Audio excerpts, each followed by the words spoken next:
Hello, and welcome to Eyes on Success, a weekly program covering a wide variety of topics of interest to people with vision loss. I'm Nancy Torpey. And I'm Pete Torpey. Traveling and experiencing new countries and new places is not just about seeing it with your eyes, it's about experiencing with all your senses. Eating the food, smelling the different environments, walking in the mountains, the feel the gradients, the different textures under your feet, walking in rainforests and national parks, hearing birds, experience different animals from different countries. But ultimately, it's about meeting the people from different countries and different cultures and having a conversation. And you don't need to see to do any of that. Which is a good thing because our guest today cannot see. But as you'll hear, he has some very fun and interesting stories to tell about his travels. Tony Giles has been to well over 100 countries already and refers to himself as Tony the Traveler. And on today's episode, we will be talking to him about some of his travels through Southern Africa and the book that he wrote about those experiences. But first, for our tip of the week. This week's tip comes from Tony Giles. I think, obviously, it's difficult times for everyone across the world at the moment. And so just maybe say that people in lockdown who can't see their friends or their loved ones, just try and keep busy and try and have a sort of a basic plan each day. That's what I'm doing. You know, I sort of get up in the morning, I have breakfast, and then I plan what I'm going to look up each day. And sometimes it's a country I'm going to try and visit, or sometimes it's just a favorite author I'm interested in. So I'm trying to, keep my mind busy, and I've got lots of books to read. I suppose that would my tip would be try and sort of have a daily plan. Well, if somebody whose life normally includes so much travel, so much diversity, can keep himself happy even during the pandemic, everybody else should be able to also. Yeah, and I think it's also about, continue to communicate with people and talk to people who might be physically isolated, but at least try and be not audially isolated. I talk to my mum every day and my girlfriend every day. So even if it's just to say hello, and I've run out of tea bags. Support for Eyes on Success is provided by NaviLens, a 4-color QR code designed to be located and read from up to 60 feet away without the need to focus on it. Personal places and items can be tagged and shared with family and friends with codes obtained inside the NaviLens app, available for iPhone and Android. More information is at navilens.com.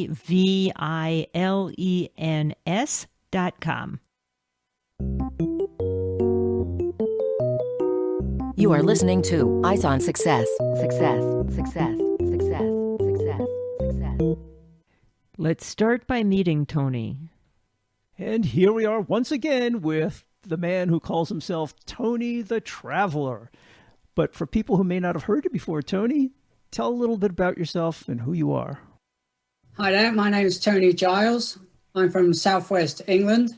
I live in a small seaside town at the moment, about 3 hours from London by train. I'm totally blind with a rare eye condition called cone dystrophy and photophobia. It basically means I'm sensitive to bright light, but don't see anything anymore apart from can sense sunlight if it's very bright. And I went partially deaf when I was 4 or 5 years old. Now I wear digital hearing aids.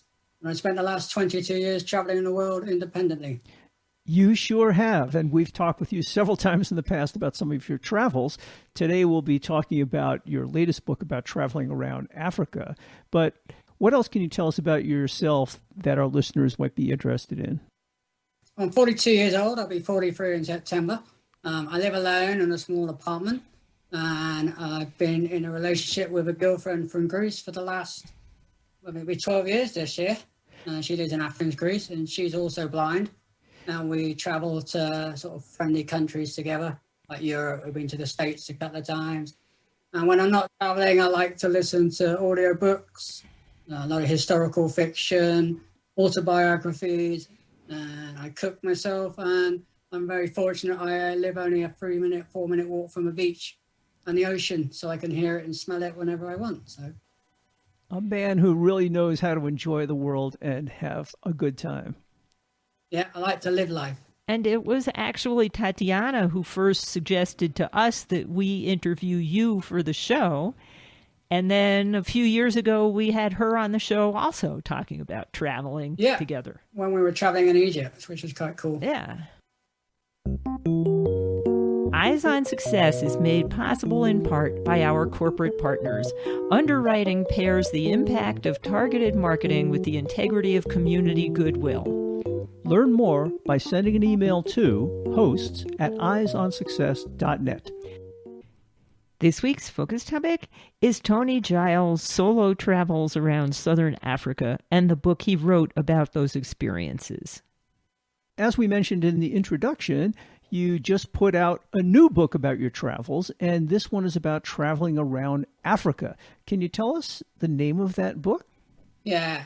So this third book's called Seeing a Slice of Southern Africa My Way. And it's my third ebook in a trilogy of books about my traveling blind. And what were the first two called? The first one was called Seeing the World My Way. It was about why a blind person would want to go and see the world, quote unquote. And my second one was called Seeing the Americas My Way. It was a trip in South America and North America. We've had you on the show previously talking about the earlier two books, but today we wanted to talk about the most recent book. Can you give a brief description of that?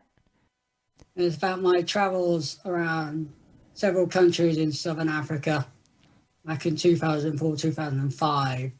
I started in South Africa, went to some of the major cities which I knew about, like Johannesburg, Cape Town, and Durban. And then I moved sort of into the interior, inland, went to a small country called Lesotho, which is a big mountain, and then traveled up along the coast into the kingdom of Swaziland and then Mozambique, and then turned inland again to the very poor countries, what we call third world countries, of Zimbabwe and Zambia. Basically meeting people, staying in campsites and very basic accommodation, and meeting lots of local people, and experiencing some historical places and cultural places, and eating local food and having amazing experiences. And of course, doing the occasional bungee jump or skydive along the way.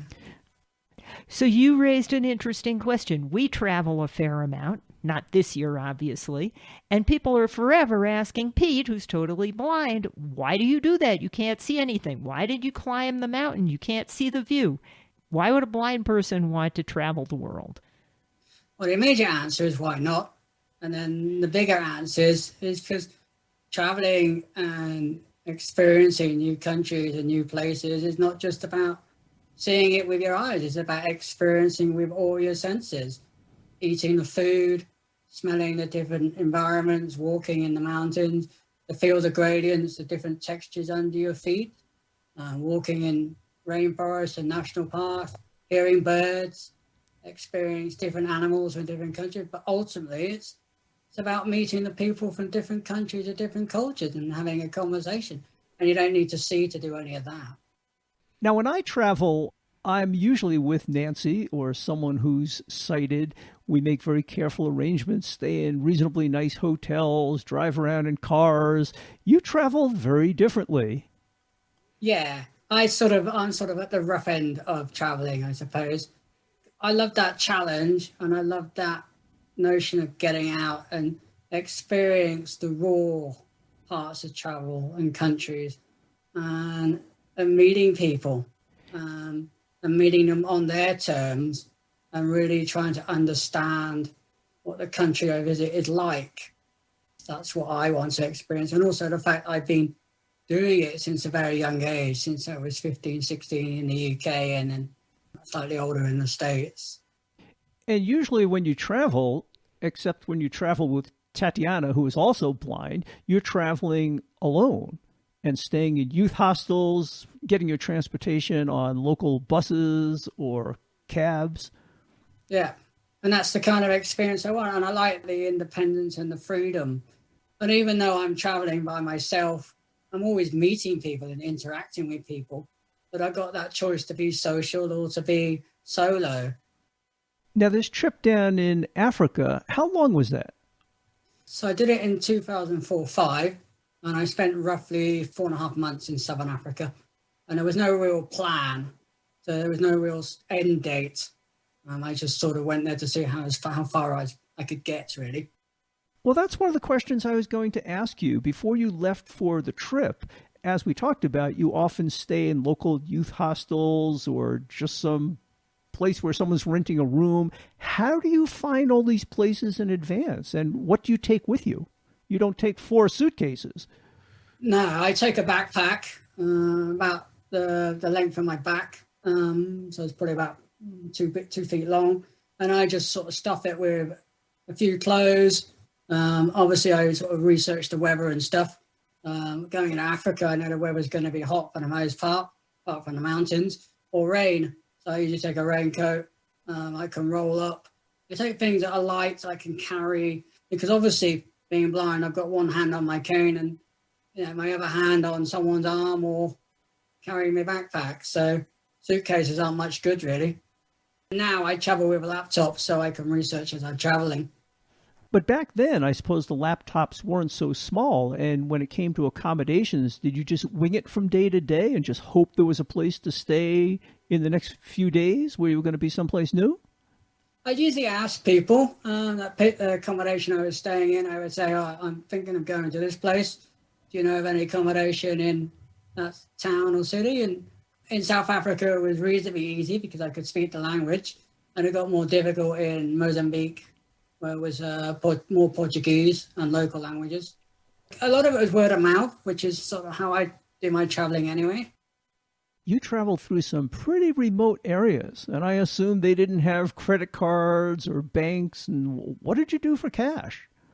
Yeah, most countries have banks, ATMs, but it's in the main cities, and obviously when it became more rural.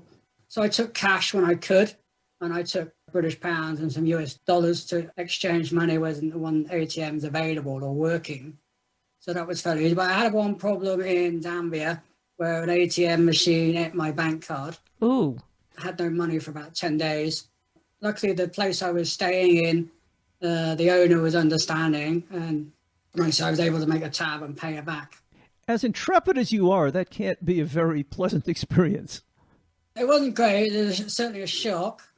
Of course, I'm able to get the card back from the bank, but of course, then the card was damaged. So yeah, being in the middle of Africa with no money is quite disconcerting. But luckily, I'd made friends by then. I'd been there for about a week. And I was able to contact my mum eventually through the phone. I was in Livingstone, Zambia. It's a reasonable sort of good city and quite touristy. And then my mum was able to send me money through Western Union, and then eventually send me a new debit card through the diplomatic pouch. So it took ages to get there, but it was safe. So yeah, that's the kind of fun that kind of happened in Africa.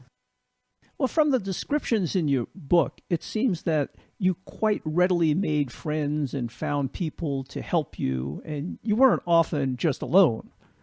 No, that's the fun of traveling. You're always meeting people, and you sort of, hearing their stories and where they've been, and then you sort of make friends. And then great is if you're sort of traveling for months and months, you meet them again, which is really nice in other places. And you weren't shy from trying new activities. I understand you actually went skydiving. I went skydiving for the third time in South Africa, and then I bungee jumped in South Africa and Zambia. I love it. I love the adrenaline rush. From the book, it sounds like the skydiving was more successful than the bungee jump. No, I survived both, but I also went whitewater rafting, and that's where I came a little bit unstuck as I fell in the river. Ooh. Which was a bit wet. So that was quite scary, especially as I sort of fell in the middle of a rapid. And that's like sort of going round and round in a washing machine with the water in it. I take it someone came to save you. Eventually, yeah. One of the boats coming down after me saw me and pulled me out. Wow, that can be pretty disorienting. Very. It's just going up and down, and you've got no idea of direction or anything. Well, or how close the next rock is. So I thought you hurt your ankle on the bungee jump, and that sort of impacted you limping around for quite a time. Yeah, it In South Africa, one of my ankles sort of flared after I bungee jumped. So the bungee jump was successful, but then a couple of days later, my ankle and my foot came up swollen, and I had to hobble around for about 4 or 5 days. That was a bit painful. I understand you also learned how to survive an attack from an ostrich while you were down in Africa.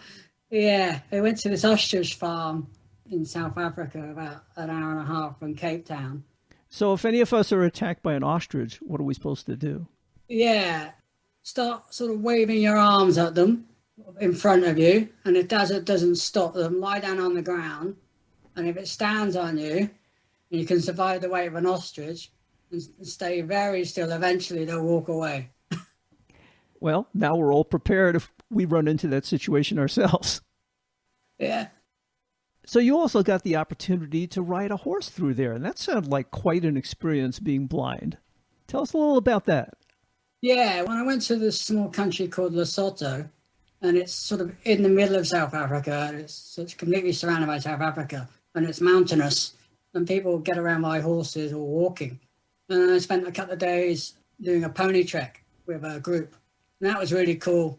Obviously, you're feeling the air, and then especially when the horses are cantering, you feel the wind through your hair and bumping up and down, and you're sort of hanging on, hoping that the pony knows where it's going and putting its feet in the right place, especially when we were going down the mountains. They got very steep at one point. That could be pretty tricky, I would guess. It was, yeah. That's what you try and sort of feel for the pony's movements and move with it. And eventually you sort of become in tune with the animal. It's pretty incredible. And you can hear the echo from the rocks and feel the heat and the dust. Was that your first time on a horse? No, I used to ride as a child at school, but obviously in more easy conditions. And then I've ridden in South America, but on flatter terrain. But this is my first time on a pony in the mountains and going up and down the valleys. That was a different experience. And as a blind person, you obviously can't guide the horse. I assume one horse follows the other and they're pretty well behaved on the trail? Yeah, they're pretty assured of foot and they're used to people. So yeah, they pretty much follow each other. And then you're in a group, so you sort of wander off, then other people can sort of grab your reins and pull you back on. But at one point I was actually trotting and cantering by myself, which was fun. That involves putting a lot of faith in the horse and a lot of trust. Yeah, trust the animal and trust the guides, and I suppose I'm used to trusting people. Oh, what's the worst that could happen, right, Tony? They fall off. You've probably had worse. Yes. One thing that did surprise me, which is kind of a minor detail, is you often talked about putting on your flip-flops. And as a blind person who walks around quite a bit in rough terrain myself, I think of always putting on more robust shoes and something with good ankle support. And I was surprised to hear that you were running around in flip-flops quite a bit. Yeah. So when it's so hot, your feet swell and you just can't breathe in shoes and trainers and stuff. So flip-flops, and I found these sandals now with better ankle support, but they're still open. So they've got better support, but they allow your feet to breathe. Flip-flops are quite good in hot conditions. You don't find yourself stubbing your toe on rocks sticking out of the pavements. I stub my toes wearing whatever shoes I'm wearing. It's just a habit of being blind. Were there any times through your journey when you were actually afraid of being robbed or some accident happened or being lost? Obviously, I was quite worried and scared when I fell out of the raft. I didn't quite know where I was or directions and whether if another raft had seen me. So that was quite panicky. And when I got my debit card stuck in the cash machine and I had no money, that was quite upsetting because I had to rely on others, and you never like to sort of, ask other people to lend you money and stuff. It just feels uncomfortable, even though, people were so willing to give me money and help me. Before I went to Zimbabwe, I worried a little bit because I knew it was a very poor country.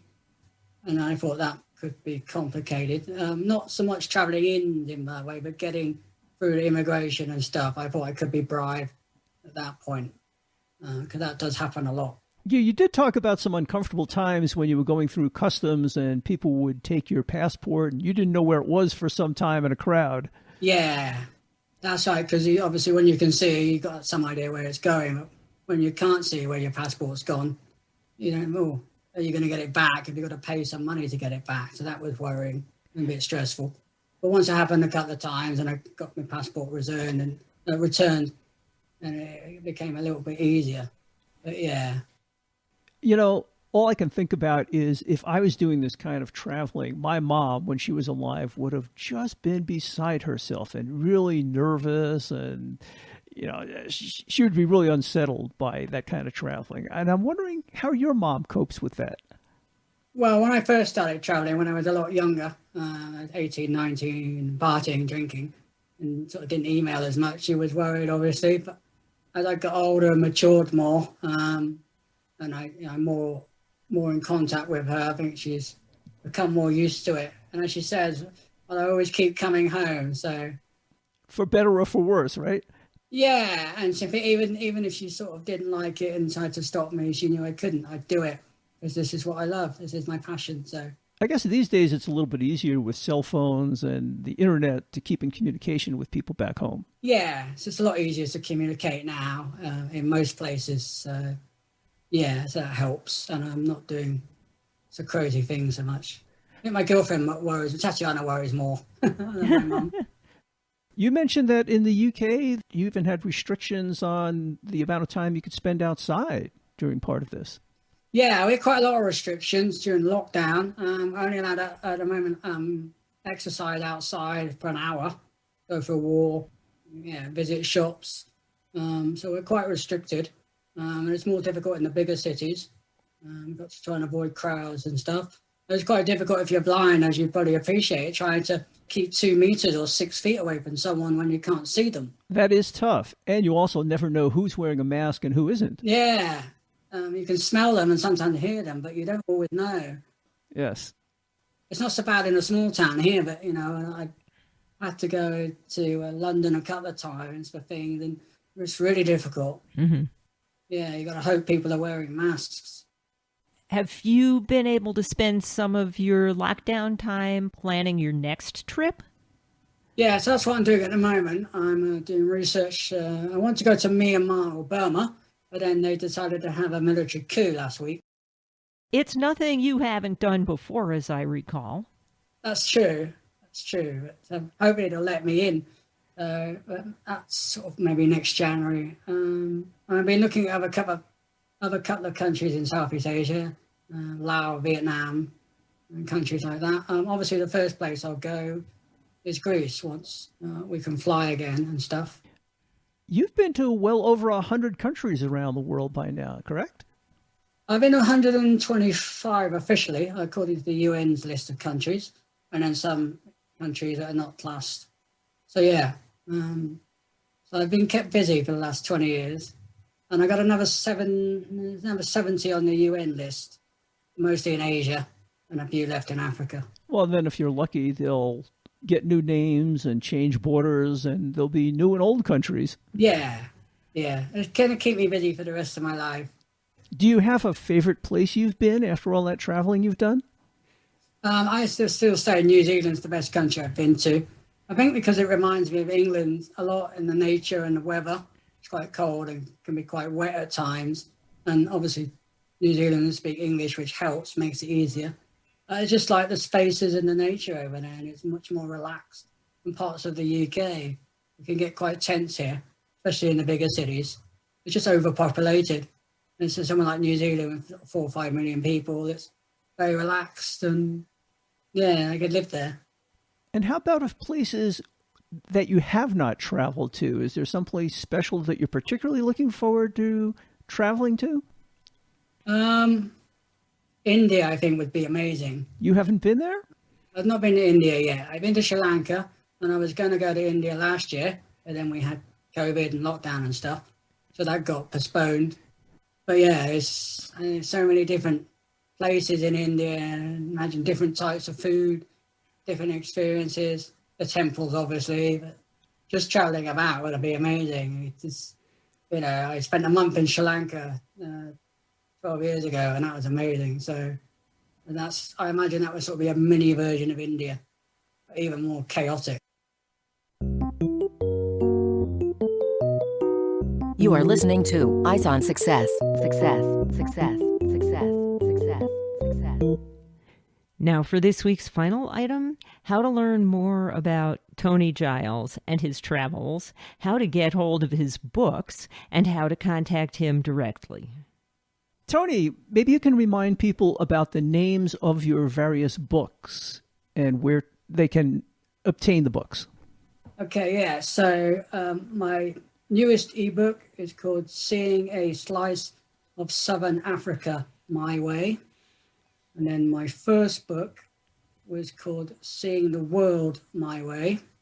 And then the second book following on is called Seeing the Americas My Way. They're all available as ebooks from all ebook websites to download and listen to or read. Yeah, the Kindle books and ebooks.